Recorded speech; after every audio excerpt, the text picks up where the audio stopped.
Hi,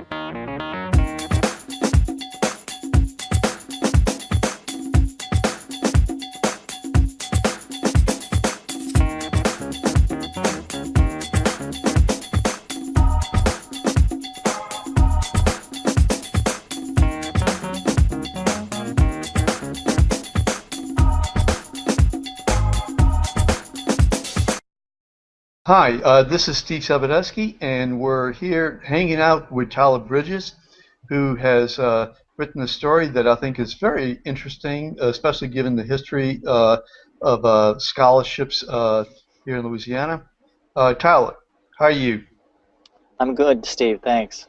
Okay, for those who don't know, Tyler currently writes for The Lens, and he's written quite a lot of really terrific stories. This one, I think, is very compelling. Tyler, tell us what this latest scholarship, I don't want to call it scandal, but at least some dubious stuff going on. So why don't you tell us about it?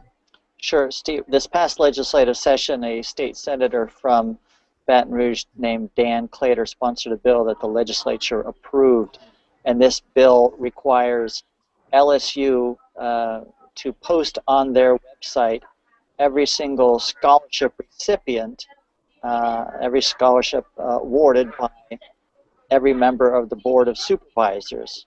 This bill also has similar language for the Southern University Board of Supervisors. So what my story does is explain what Dan Claytor's bill does, and also we posted a list of who the people are who got the scholarships, and really tells the public what these scholarships are. And so what I reported is, and what has really become clear since I wrote my piece, is that the public simply does not know. And so let me take a moment to tell people what's involved here.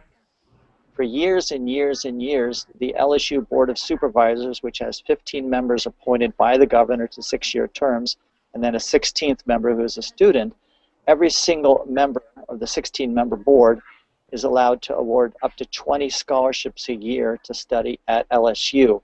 Now, Steve, it turns out that most undergrads entering LSU are on the top scholarship. So when I went over the list of the students who got the scholarships in last year, it turns out that more of them got scholarships to go to the law school or one of LSU's medical schools. So again, I think this is news to a lot of people that the LSU board, appointed by the governor, each member gets to award up to 20 scholarships per year, and it turns out that none of the board members afforded the full number of 20 scholarships, Steve, and I think the reason is because the public doesn't know. I think this has been kind of an insider deal, like a supervisor, one of the board members, and then you go to him or her and they award you a scholarship.